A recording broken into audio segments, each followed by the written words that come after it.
Hey, everybody. Thanks for joining the Thatcher Report again. Trying something a little bit different this time. I wrote a post that's about being politically homeless a couple weeks ago. It's kind of long, as my posts tend to be, and it got a lot of attention for me relative to my rather small corner of the universe. It got some attention, which is great. And I wrote a shorter version to try to just sort of condense my thinking. It's always a task for me. So this is going to be a short podcast because I try to do a podcast episode for every Substack, mostly. So this is kind of a summary of what you just heard if you listen to the earlier one. It's no longer a choice. You should be politically homeless. That's kind of my thesis here. If you're listening to this, the good chances are is that you've been alienated by politics, by the typical plays, by the political parties, and also by their surrounding cultures. And now you're like, now what? Now, what am I now? And I think it's actually a very liberating and empowering place to be. But it's countercultural, certainly from a left-wing perspective, which so dominates cultural discourse. So you know my biases. I come from a left-wing background. I'm Jewish. Israel is important to me because I think it's important to all Jewish people. Lots of other things are important to me too. At the end of the day, I'm an American citizen. I pay my taxes. I've lived 99.9% of my life in America, and I'm a citizen. I'm very lucky to be a citizen. It's amazing. And but I have my biases. This is a little bit aimed at Jewish listeners, but I think that there are some really universal lessons to be learned and that are experienced by everybody, regardless of your ethnicity or culture or whatever, wherever you come from. So the headline here is that liberal politics have alienated American Jews, meaning contemporary liberal politics of the past 20 years, let's say, which is very, very confusing for Jewish people because we helped create liberal politics as we understand them. We're not the only people who helped create them, but as I talked in greater length, American Jews in the 20th century, that's basically when we came to this country, we really helped create the modern idea after, you could say maybe after the New Deal, although there were some very powerful Jewish political figures in the New Deal, but that we really helped enshrine, specifically during the civil rights movement, this idea of normal liberal values. But now we're alienated from them. So that's really, really confusing. My cri de coeur is that I want Jews and our allies to recognize this and become politically up for grabs. I'm talking to some other guy about maybe starting a bit of a movement. It could just be idle chatter, which I do not like idle chatter, nor does he. But we're kind of musing about having some more events. And up for grabs, I think, is a catchy way of thinking about this. And I think Jews should be up for grabs. I think working class people should be up for grabs, and so on and so forth. It's a long list. All right, so how do we get here? Why am I saying that Jewish people should no longer be Democrats, essentially, and no longer consider themselves liberals based on how liberalism has evolved? It's very different than what it used to be not too long ago, but it's certainly changed. So just to set the table a little bit, after Black voters, Jews are the second most entrenched voting group for Democrats, right? It's really unusual, but Blacks vote 80% Democratic in general. Jews vote 70%. I mean, those are just staggering numbers. It's basically like to say somebody is Black, it means they're a Democrat. Same thing for a Jew. And this has been going on, for, like I was saying, like about 100 years. Now, so it's really deep, right? It's a really deep idea. And for less religious Jews, which is not even really the right way to say it, it's for more illiterate Jews, Jews who are not very familiar with the Jewish languages, primarily Hebrew, but there are many others, with Jewish history, with Jewish practice. We don't really have much of a theology, as confusing as that might be to say or to hear, but we're not deep into theology, I don't really think. God, yeah, it's an amazing idea and it's super central, but it doesn't get as deep into it. There's not like a single Jewish theology. But in any event, we have a lot of religious laws. We have tons and tons of laws, and which kind of create our culture, right? Like the laws of saying prayers on Friday night, and then you have Friday night dinners, and so on and so forth. So we have this really rich cultural traditions, but many American Jews aren't aware of them, or they have a very, very, very superficial knowledge of them. But they're essentially, I mean, they're literally illiterate. That's a little confusing way to say it, but they're illiterate. They don't know Hebrew. They don't know Aramaic. You got to know Hebrew and Aramaic really to be Jewish. And as an educated Jew, they're not. I say this, it sounds kind of harsh, but that's how I grew up. And I struggle with the literacy myself all the time. So I'm pretty familiar with this ignorance. In any event, these Jewish, kind of more ignorant Jews, which is the world that I come from, they're really smart. I'm sorry, I have to go on about this for a minute because it's something I think about a lot. I grew up in a tradition of you have to get educated. Like my uneducated grandparents, who were the immigrants who became middle class, very successful people as middle class people, which is an amazing achievement considering where they started as impoverished refugees who didn't speak English. They emphasize education like a lot of immigrant groups do, right? Koreans, South Asians, there's lots and lots of groups, and Chinese. There's so many different types of groups who empathize, education. We're not the only ones, of course, but we certainly are one of them. And but what about Jewish education? So you get really smart at maybe math or history or English literature, which are all great things. The Western canon is super important. As you probably know, I'm a giant fan of the Western canon. And I think it's critical that we should have literacy in that as Americans from any background. And I think it's the Western canon, excuse me, is much more important than any other canon. Nevertheless, as Jews, we don't really know much about Judaism, but yet we say we're educated. And, you know, the greatest dream of a Jew is to go to Harvard.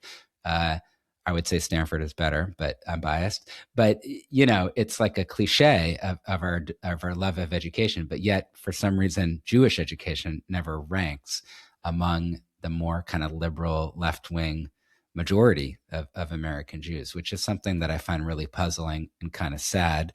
And it's basically feels like internalized bigotry because it's like bad to be different.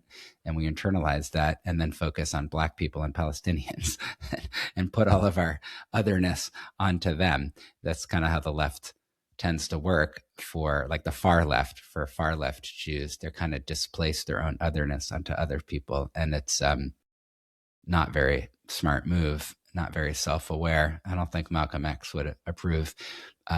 But in any event, that's the Jewish story, right? We're super liberal, that we kind of help make it with other people, of course, but we kind of help, we kind of lent our efforts to this liberalism. And that's why Larry David and Woody Allen and Jerry Seinfeld and so many, Adam Sandler, there's all these like very popular cultural figures are axiomatically liberal. There's not like a popular conservative Jewish figure, except for maybe Ben Shapiro, but that's super new. And he's reacting to this shift I'm going to tell you about in a second. So the left wing shifted. All movements shift. It's not surprising, but I'm sort of figuring it out. We've obviously seen the right wing shift a lot because of Donald Trump. He's the avatar of it, and it's only been about 10 years. But the Republican Party is very, very different than it was 10 years ago. I think it's much better. I'm much more interested in it and can see a lot of the wisdom in it. Also, the cultural values of it have changed, and those I'm less in favor of personally. The kind of bombastic statements, the cursing, the kind of owning the libs. I don't think that's as wise of a move, not just because I'm superior and they're inferior, but because I think if you make a really good argument, you should try to bring in more people and be more inclusive, and then you're going to win more elections and you're going to kind of own the debate. And right now, Donald Trump is so divisive and polarizing that he can't really own the debate. And not all of that's his fault. He's perceived in a completely bizarre way by 99.9% of American publications and news outlets, but nevertheless, he has a lot to do with it.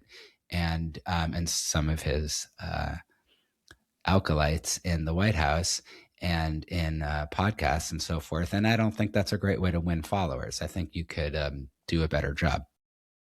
Maybe future right-wing politicians will do that. Well, who knows? But the left has changed too, right? It's easy to point to the Republican changes. There's a guy, there's a leader, they have a slogan, MAGA, Make America Great Again. You can point to stuff, the Supreme Court, all the different rulings, different tax cut legislation. You can just point, immigration enforcement, you can just point to it. It's very clear.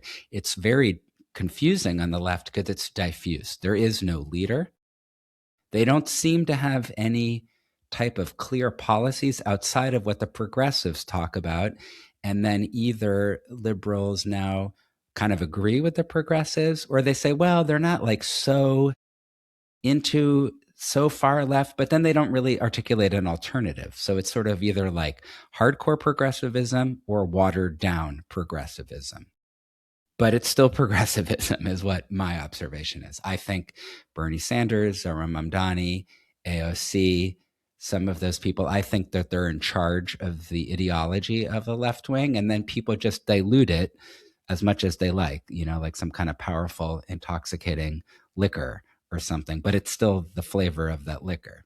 There's no centrist alternative that I could articulate that I hear from Democrats.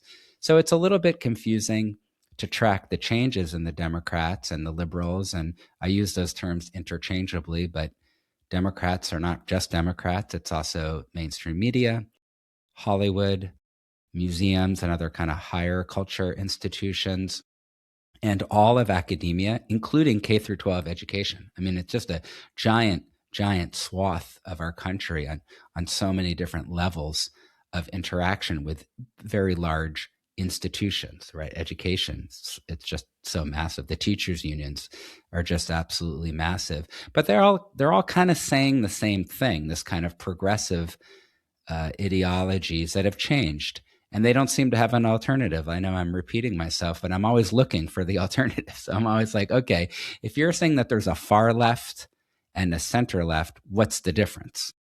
I'm not really seeing the difference. Like the no kings, no ICE, no police. Okay, that's kind of crazy. Like no police, really, or no ICE. Like we just shouldn't enforce any type of immigration laws once people are inside the country. That doesn't seem very logical. I can't imagine a centrist would agree. But they're like, yeah, we kind of don't want ICE, but maybe a little bit diluted, But okay, how would you dilute it? They don't even really articulate it. It's just not really clear to me. So therefore, I think the progressives are kind of running the show, culturally, ideologically. It's why you see so many people of color, which is the most ridiculous term ever, but it's a good shorthand. Like in Hollywood TV shows, you'll never see a black bad character, like an evil character ever again. It's like this kind of bizarre overcorrection. In Hollywood, it's awesome to have representation. If I was black, if I was Latino, if I was Asian, I would love to see myself represented proportionally, I guess, in a television show. I think that's great. But when it's like every single character, every single time, and they're treated in this really kind of condescending way, like they're always the perfect savior character, I don't think that would feel very good. I certainly wouldn't want to see Jews treated that way, or New Englanders, or however the different ways I identify. So the big shift on the left is, as far as I can tell, during the civil rights movement era, which is I grew up in the kind of after shocks, the shock waves of the civil rights movement, which was really great. That was very pro-American, like how I learned about Martin Luther King Jr.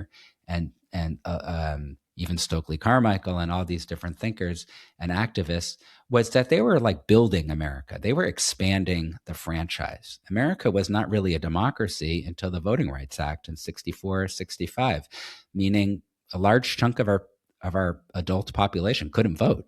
That's not democracy. You can't say you can vote and you can't vote as long as you're a citizen. And then that was fixed with the Voting Rights Act. I'm sure it's imperfect and it always needs to be enforced. But nevertheless, it was pro-American. It's like people were fighting for the right to vote, to be included, to build this country, to make it ideally a better country, or certainly a country that serves their parochial interests, which weren't being served before. So that's great. That I don't think is the project anymore among the left. I don't think they might say, oh, look, we're patriots. And you don't want to start saying somebody's a patriot, somebody's not a patriot. That's a really slippery slope. But fundamentally, it's anti-Western at this point. Jesse Jackson and other activists worked at the university level to change the core curriculum at some of these really fancy schools like Columbia and so forth. And I saw it in the 90s at UC Santa Cruz, which is not a really fancy school, but it's downstream from places like UC Berkeley and Harvard and other kind of pedagogical leaders.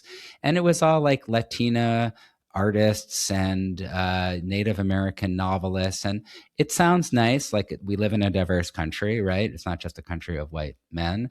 It's good to have a Catholic, meaning international. It's good to have like a Catholic worldview and to understand the country, but not if they're not good books, which I didn't think they were. I thought they were kind of not very good. Some of them were great, Amy Tan and others, but it was kind of condescending and it was sort of inclusion without brains. You know, it was more like virtue signaling. And that's in the early 90s. I think it just got worse and worse. And this kind of identity politics has now taken over the left, and it's essentially anti-Western. It's all about sectarian factions, which have changed. So there's the BIPOC faction, LGBTQIA faction, trans, which even surpasses the LGBTQA. And then, of course, we're seeing the pro-Palestinian discourse, which doesn't make any sense. I don't think these people understand anything about quote unquote Palestine or Israel or the Middle East or the Ottoman Empire or Islam or Judaism. But nevertheless, the identity group of Palestinian is so potent and so important that it's sort of no longer about building the West or building America. It's about tearing things down, having revolution, and creating, I don't know, I guess it's sort of a messianic utopianism, right? They don't have an individual Messiah, but they kind of want a trans or queer person of color to lead the way to a new way of being, a post-American, borderless, prison, no prisons, no police, this kind of utopian woke state. Now that's like on the far left, but I don't see the center left having a different vision. I think it's just a little bit more diluted, maybe, or that wants to take longer to get there. But it's not pro-Western anymore. It's hard to say that these No Kings rallies are for anything. No kings, no ICE, no police, no war in Iran. Okay, what are you guys for? It's not. I don't know. I don't see anything. I see an anti-Western. If you're not in favor of the Iran war, you have a problem with it. But we're in war right now with American service members in harm's way and fighting to achieve goals for our country. If you're not for that, then you're against it. You're against the country. You're against the West. It doesn't. I don't get it. Trump was popularly elected.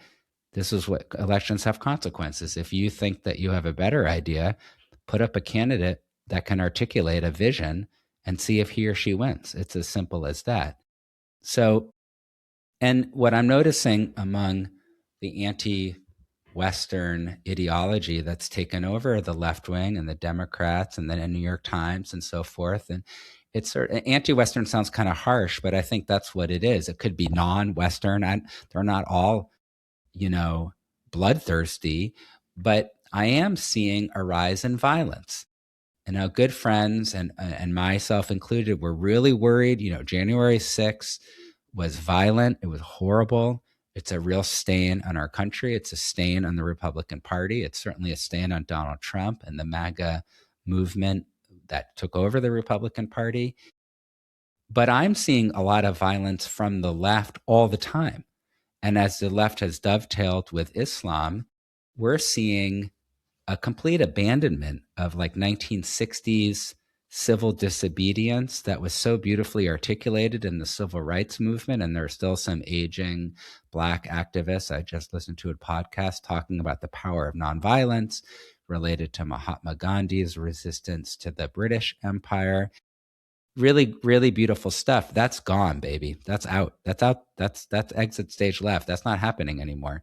We're seeing, like, I think intifada, the idea to globalize the intifada, this kind of street theater violence or actual violence has taken over. Look at what was happening in Minnesota against ICE agents. You might not like what the ICE agents were doing. You might want to protest that. That's great. It's so good that we should have protests in this country. But driving your car in the middle of the street to block armed officers, that's not nonviolent protest. That's not what happened in the civil rights movement. The whole point of Selma is that they were marching over and over and over again over that darn bridge peacefully, and the white police were beating the crap out of the Black protesters. And that was and it worked. It was horrible. People suffered grievously, but that type of nonviolent protest was just a really radical innovation and totally moral and just, and won, and was very effective in the long run. Might not have felt that way. It probably scared the crap out of people in Selma at the time, but it went. That's not what we're seeing anymore. We're seeing people screaming at Jewish students on college campuses. We're seeing, like I said, in Minnesota, interrupting a church service. Hard to imagine that happening in the civil rights movement. There's a violent intolerance, and there's also just a vibe in general of intolerance. There's only one right way to understand things. That's through this left identity politics framework. And if you don't agree with it, you're a racist, you're a fascist, you're a Zionist, you're immoral, you're wrong. You're just wrong. There's not really a debate. There's no room for debate or discussion. You have one option. You have to believe in this left-wing option, which is very intolerant and I think skews towards violence. I'm telling you, as a Jewish New Yorker, the security now in our synagogues is crazy. And it's only going to get, it's still very porous. We're still very vulnerable. We're only going to have more security. We're not going to have less security. We're not, if you watch a Hollywood movie, television show, it's always like like one battle after another with Sean Penn's character. It's like this kind of made up, sort of vaguely Southern, always white, always male, always straight, racist, right? This kind of vestigial KKK guy or something. And while there might be people like that out there, and I don't know, I don't live in the South, and maybe that's a thing, we're not having security against those people in New York City. No, we're having them against anybody, of course. There's a wide range of anti-Jewish potential violent perpetrators, but I'm living in the most left-wing city in America, outside of maybe LA, and we're worried about y'all around us. That's what we're worried about. And then that's the reality, right? It's the violence that the violent actors are not who you think they are. If I'm watching a television show or a movie, there's violence now on the left. It's normalized. The shooting of Charlie Kirk, the trans shooters in Rhode Island. Now, that's a super small minority, but it's happening. It's just happening. And we're seeing it. The BLM riots, of course. This is just kind of a change, right? So all I'm trying to say is that left wing is different. In the 1960s, it was about building America. It was fundamentally a very patriotic, and it worked. It was amazing. It dramatically improved the country. In a way, maybe there's an analog with gay rights, right? What did gay people in one quadrant of the gay rights movement were working on for decades and decades and decades and decades and decades? Marriage equality. That's all they wanted. They just wanted to get married and then therefore have families, right? Or just get married. That's nice. Have a nice couple. But then many, you know this anecdotally from your life, they're having kids, right? IVF, whatever. There's different methods for gay people to have children, but they're doing it, right? Adoption, all this stuff. I see it in my own family. That's beautiful because it's building something. It's building families. It's making America a better country with stronger, more loving, more connected families. And it literally is creating new lives or sheltering lives with adoption. Uh, it's really a gorgeous thing. I feel like that's kind of over now. It's still happening for gay people who get married, which is great, but there's just a shift towards tear it all down. There's a shift to anti-Westernism with no actual substitute. Okay, if you're anti-Western, if you're kind of pro-Iran or something, or kind of vaguely kind of curious about China, like, are you really going there, or pro-Cuba or something? Like, where does that go? What's the teleology? Where does it end up? It's sort of doesn't end up anywhere good. I just tell you that now. And again, there's no centrist alternative on the left. It's not like they're like, well, no, guys, we don't want to be like Cuba. That's obviously nuts. But here's what we do want to be like. All right, I'm still waiting, guys. What do you want to be? I know you want to raise taxes and have more bureaucracies, right? More regulation like they have in the EU. Is that going to get us economic expansion, right? This is the same thing. I'm kind of going off of my essay now, and I guess this is going to be a little bit longer maybe, but this is like the same thing of DEI, diversity, equity, inclusion policies. Here's a really crazy thought. Do they work? Ask if they work. It might feel good to do it, and certainly they've created large bureaucracies within colleges and universities, and there's DEI administrators, and now maybe they don't have them anymore. They just changed their names. It's not like the Harvard is like, oh, I guess Trump is right, and we should just change. They think Trump is the Antichrist. They're doubling down on the demonization of anybody else in politics except for themselves. Because remember, they're the anointed smartest people in the universe, and they're the most moral. So and there's no real point of having a discussion because they're always just right about everything. But looking at DEI, is it better if you look at the rates of Black poverty related to white poverty, or Black mortgage holders, homeowners? No, it hasn't helped. It hasn't done shit. It might have, part of my language, it hasn't done anything. And it's actually made things worse, right? It's created a lot of indebted Black college students or college graduates or people who dropped out. It's just, the whole thing is so condescending. It's literally patronizing. It's like paternalism for Black people. It's crazy. It's just totally nuts. And it's just, that's the liberal alternative. I don't think it's very good for the people it's supposedly helping and for the people who are telling themselves that they're so virtuous for advocating for it, because they're missing the real goal, which is building this country, which is doing good things, which is making America a more successful place, having better, stronger families, having better jobs, having rising incomes. All of these really good things get ignored when you're on a no ice, no kings, anti-Western kick that's been going on for decades because of seeding it in the colleges and the universities.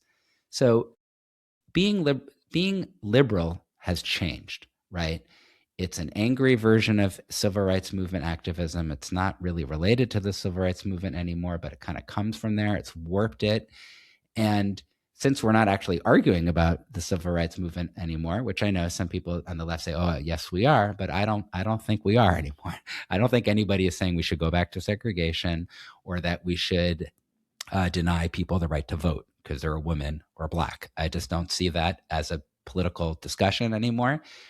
So go with me. So since the civil rights movement is kind of in the rearview mirror, liberals are kind of using the fumes of that earlier era to fuel a very angry sectarian movement now, which is grasping for power.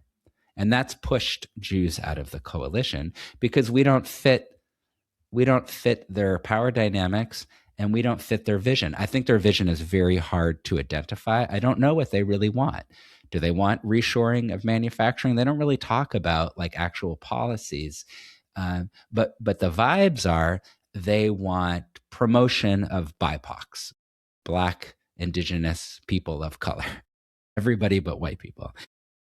They want empowerment. They want diversity. All right. Well, clearly Jews don't fit in the DEI category. That's been obvious since the riots and insurrections on college campuses in 2024. So, um, you know, we're out, right? We're just kind of not part of their vision of social justice and equity, however that is. Just the other day, Zohra Mamdani launched a racial equity sort of campaign in New York City. What on earth and for house as it relates to housing, what does that mean? Like only Black people get benefits for housing and nobody else? I mean, we got a lot of Latino people in New York City, and we got white people, and we got Asian people, and we got a lot of people in New York City. Here's a breaking news for you.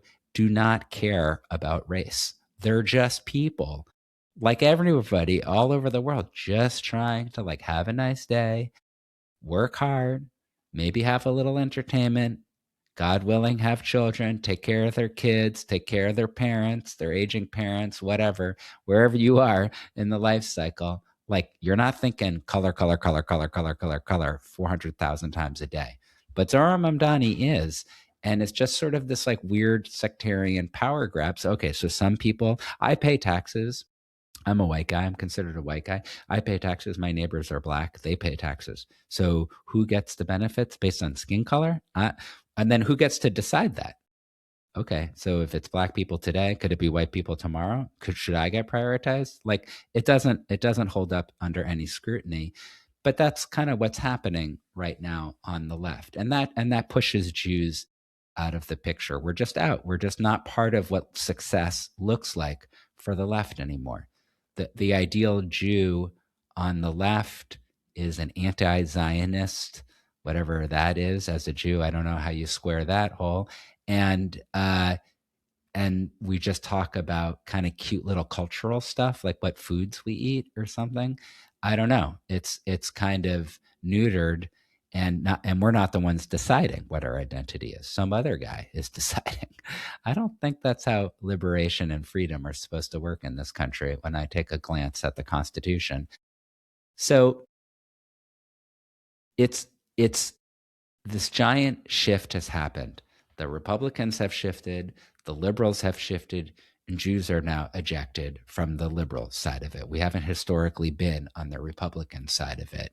And just look where Jews live. We live in New York, the tri-state area. We do live in Florida, which has changed. It used to be purpley. Now it's Democratic at times. Now it's solidly red. We live in California. We live in Illinois, which has a Jewish governor, Pritzker. We don't live in red places in large numbers. Now, maybe it's changing a little bit in Atlanta and Miami, but that's happening. But the vast majority of us are in LA, tri-state area, maybe a little bit the Bay Area and Illinois. So we're kind of tied into this blue state paradigm, but it doesn't support us anymore. So we got to get out of it. So in the essay, I kind of summarize, which obviously I've gone a little astray, that in the 20th century, Jews were part of the civil rights movement. It helped create a sense of, it helped redefine what a normal American is, right? It used to be, I can even remember this from my childhood. You would say somebody looked American, and you kind of meant like a white guy. Now, I'm also from New England, which has the least amount of people of color. Again, this awful term, but I'm stuck using it. It has the least amount in probably most other places in this country outside of maybe Oregon and I don't know, Idaho or something. But New England has a pretty good sized population, but it's just not a lot of Black people because look where it is on the map compared to plantations in the South. And immigration after slavery ended, it just wasn't Boston. I mean, there are Black people in Boston for sure, but just not like the numbers like in New York, Chicago, Newark, and so forth, Los Angeles, Texas.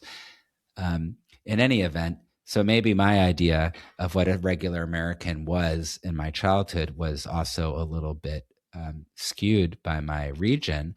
But the point is that in the 20th century, what started a regular American doesn't mean anything by 1999. They're like, what is a regular American? It could be anything. And then Barack Obama, I think, was the real symbol of that a few years after the end of the 20th century, because he's a regular American. Obviously, his name is Barack Hussein Obama. He's half black, half white, and became president. Like, this is like, what does it mean to be standard? There's no standard. That's a really great achievement, right? That's huge. That specifically helped Jewish people, because it's like, well, anybody can be American, even Jewish people. Like, even these weird people kind of from Eastern Europe, but really from the Middle East. And we've always been kind of in the corners of Western civilization. We obviously are the progenitors of Western civilization in many ways, but not only. There's lots of other Greco-Roman influences and so forth. But in any event, we've always been around. Those Greco-Roman people went away, but we're still here. And we got to be included. And we even created a religious movement, Reform Judaism. It's always confusing. Judaism is considered a religion that's really a Christian medieval framework that has persisted into America. When you have all those dumb little check boxes for racial groups or religion, which none of them really make sense to a lot of people, not just Jewish people, they're sort of stupid and a holdover. But we're not a religion. But we did create a religion in this country called Reform Judaism. It really facilitated our assimilation, right? Because it made us much more palatable to non-Jewish people, and it facilitated our own ignorance and our own sort of washing away the old world and becoming part of this new world. And it's like more Disney, more consumerist, and less particular to kind of confusing cultural norms that take a lot of study. Like, you got to learn the Aramaic and the Hebrew, I mentioned. You got to study stuff. You got to learn stuff. You got to do all these rituals. It's kind of a lot. And Reform Judaism says, no, you don't need to do any of that kind of stuff, or just like the bare minimum, and you're fine, you're good, covered. You're like, you get the thumbs up from the rabbi. So it all worked. It all just worked really well. We became Americans. Other Americans became Americans. Black people also, in many ways, became Americans. And then it just stopped working, right? The left abandoned an inclusive, unifying vision of America in favor of ranking people by oppressed group identities. Kind of the summation of what I've been talking about. And ultimately, Jews and people get classified. There's a huge classification process in this. It's sort of like, honestly, I know it sounds inflammatory, but it's like Nazi Germany.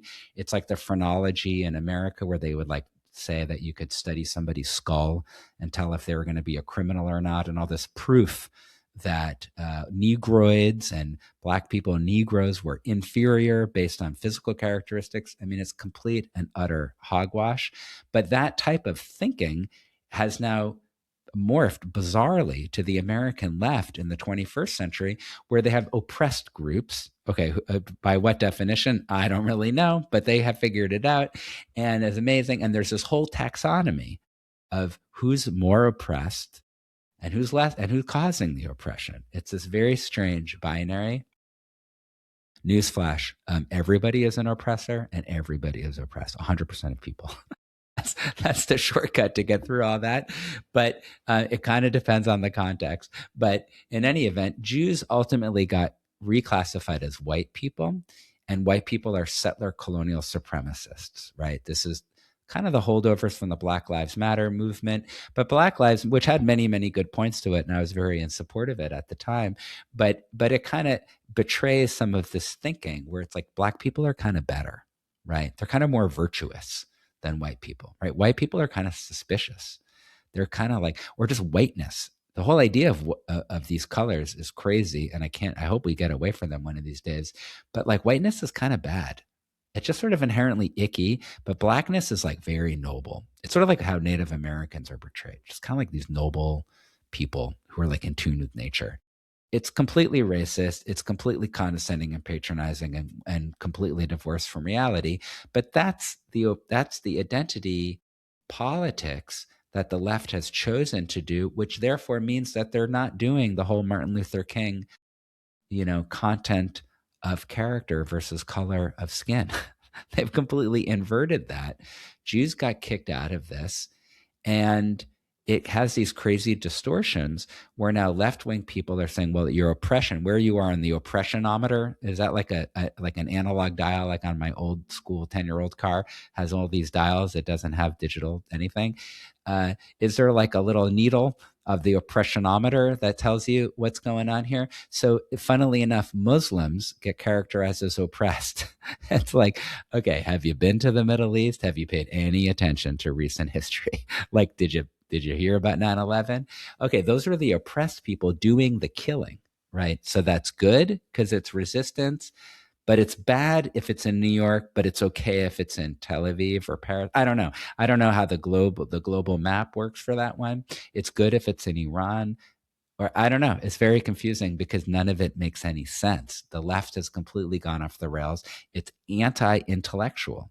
It's anti-Western, certainly. It's anti-intellectual. It doesn't make any sense at all. But it's kind of bad to be white. Just remember, it's sort of icky. It sort of doesn't feel good, right?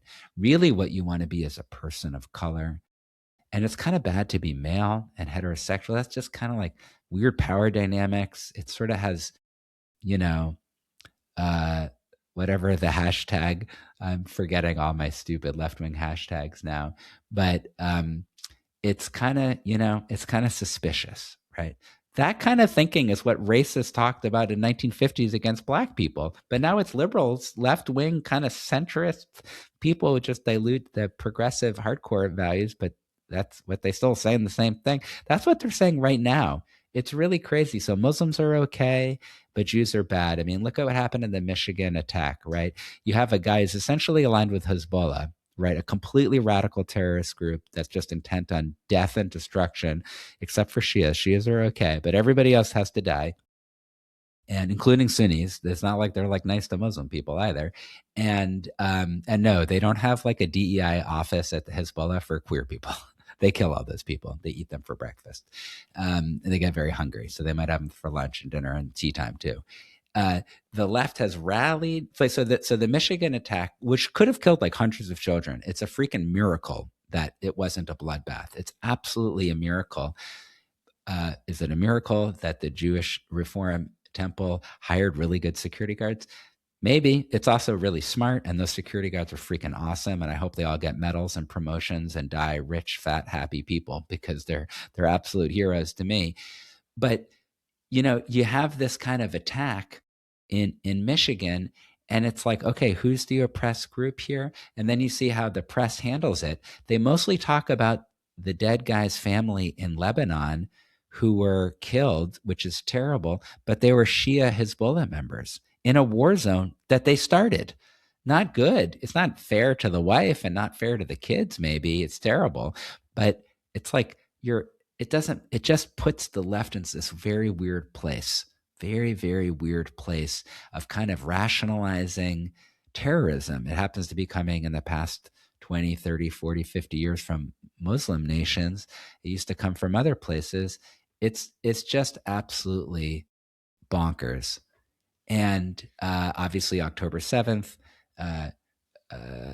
made these differences very, very stark, right? What the heck were they teaching these kids in college if they're marching around for Palestinians but saying queers for Palestine? I think somebody in the faculty should be fired because that's the stupidest thing. It's so obviously stupid to so many people. And let's talk about all these people who think it's so obviously stupid. These are the people alienated by what left-wing politics and left-wing culture has become. These are the politically homeless people that I'm trying to reach. And I'm trying to convince that no matter how tight you hold on to these narratives from the left, they've changed on you. The narratives aren't what you think they are anymore. It's not about like, oh, Martin Luther King is this kind of saintly character and we should all follow him like Moses into the promised land. That had been the narrative. And he didn't make it. Just like Moses died, he was murdered.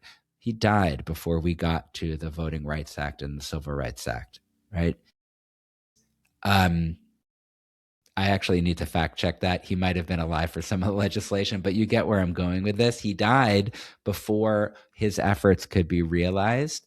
And it's like this crazy biblical narrative from Exodus, and it's just amazing. That's not what's happening anymore. There is no Martin Luther King Jr. on the left. Who would that be? Who would that be? Name somebody. It's not Gavin Newsom, I'll tell you that.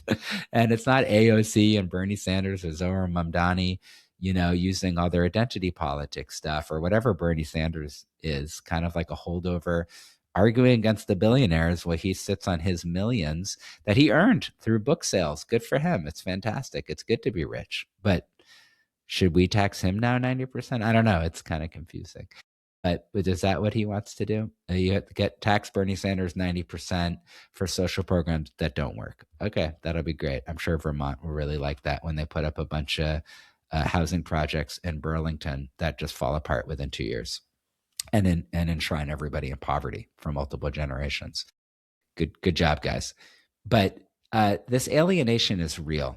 Not just Jewish people are feeling it very specifically because it's like mechanical. It's like there was this kind of like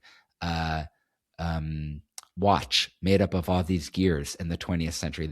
And it all worked really well. But now somebody like popped out one of the wheels, the sprockets. It just like they remade the watch and the pieces don't fit anymore. And what the Jewish piece is out. And it's just clear as day to me. It's really interesting. I live in a really left-wing environment here in this part of Brooklyn. That obviously impacts the Jewish people. It's a very, very Jewish area. Where I live is probably one of the most Jewish areas on the planet outside of Israel. It's absolutely amazing. This kind of Crown Heights, Central Brooklyn vibes. Very fascinating case study. I'm sort of new to it, so I kind of look at it a little objectively for now, but that might fade over time. And there are a lot of the Jews are left wing. They're just left wing. I'm a member of an Orthodox congregation. These are left wing people. These are people born and raised. They're far more educated than I am about Jewish stuff. But this is the mainstream media, New York Times, NPR, Democratic Party. It's all the same background. And more of them, I think, are realizing that they're like that little piece in the watch that doesn't fit anymore. The watch has been reformulated, re-engineered, and we just don't fit anymore. We're not the only ones. There are lots and lots and lots of other groups. So that's where I'm going to wrap. I'm going to I was trying to do a summary, but it got a little long. But Jewish people are out. We're out. We're white settler colonialists or something, according to the far left. But the center left doesn't have an alternative that I can understand. So that's what it is, right? Because whiteness is bad. It's just kind of icky. And even the centrists believe this. They apologize for it. It's okay. If race, skin color, melanin content is your entire ideology, then I guess that's where you land. But it's warped. It's immoral. It's crazy. It doesn't work. It doesn't help the people you think it's going to help. And the Jews have been ejected, but so have other people. The working class whites were ejected a long time ago by the Democratic Party. I'm late to the game. I'm finally figuring it out because it finally bit me in the ass after October 7th. It bit working class people in the butts 20 years ago with NAFTA, right? And I was just slow to get it because I'm middle class and I wasn't impacted directly by NAFTA. In fact, the Clinton years were really good for me because he subsidized the growth of the internet, and I've made every buck I've ever had on jobs that didn't exist until the internet came about, and the web specifically. But so working class are out, Jews are out. I think many, many other people are out too, right? Hindus, for some reason, UC Berkeley, other very far left-wing places really don't like Hindus. There's a Hindu alignment with MAGA. Those guys are out. Because they're not Muslim, because they're not perceived as oppressors. Again, if you start looking at the oppressometer for everything, it ain't working. It's a broken gauge, my friends. It's an immoral. And if you think it's not broken and you really believe in it, you're not moral. I'm sorry. You're on the wrong side of things if you think skin color is so important. And so a proof of value of a human life. I'm sorry. You're just wrong. That's racism. I was taught that by liberal values of the civil rights movement, and I hold on to those values. They're fantastic values. Everybody should consider them very carefully, that when you start talking about skin color, you just go down a rabbit hole and it doesn't take you anywhere very good. Working class, Hindus, Jews, I think gays. I have gay friends who are feeling really alienated by the queer movement, whatever that is, and how it aligns with Palestinianism. It's completely nuts. And with trans. right? If you're gay, what does that have to do with people cross-dressing who really have mental illness? That's like 99% of the trans thing are people with mental illness who express it by cross-dressing or by interfering with their body's chemistry or physiology, right? Obviously, there's some exceptions biologically for some people, but that's tiny. That's not the trans that we're talking about now in 2026. What does that mean for a gay person, right? What would it, how would they have been treated when they were 12, 13, 14, 15 years old, kind of figuring out adolescence like we were all figuring out, and they were told, "Oh no, honey, you have gender dysmorphia," or whatever the F that stuff is called, and we're going to give you some medicine to make it better, other than just saying, you know what, give it a couple of years. Adolescence freaking sucks. And if you get some clarity on yourself, hopefully by the time you're 20, or however long it takes to get clarity, and you clarify that you're gay or you're lesbian or you're butch or you're kind of femme, okay, awesome. Live a great life, and you can get married and have a family. You can do all the great things in life that everybody else, that every straight person gets to do. That's awesome. That's a really good life. Don't tell me about this trans stuff because it harms gay people when they're vulnerable, teens or preteens, and we're all kind of getting the hormones going. So I think there's an alliance there between gay men and women, between Black people. Give me a break. Look at liberal policies for Black people. I'm sure it's really complicated. I'm not Black. I can't speak for Black people at all, but I can just observe New York City, which has a lot of Black people, and I can see who's winning and who's losing economically. The Black people are not winning. I'm sorry. There's middle class Black people, but they're paying taxes, fees, car insurance, health insurance, energy costs. They're getting clobbered, right? I don't think Zohran Mamdani's virtue signaling, racial equity, blah blah blah blah blah blah blah thing is going to do anything for them, really, except to breed resentment from people like me who are like, how come somebody gets more privileges based on their skin color? Can I go to a tanning booth and sign up for that program too? Or rename myself or just make up some DNA story or something? Like, it's just totally crazy. I think that there's a very large potential third way alternative of politically homeless people. I'm coming at it from my particular point of view. You might be coming at it from your point of view, but I think we've got some legs. I think we're up for grabs politically. And I do not think we should vote axiomatically for whatever party happens to be the hegemon in your area. All right. Thanks a lot for listening. Bye bye.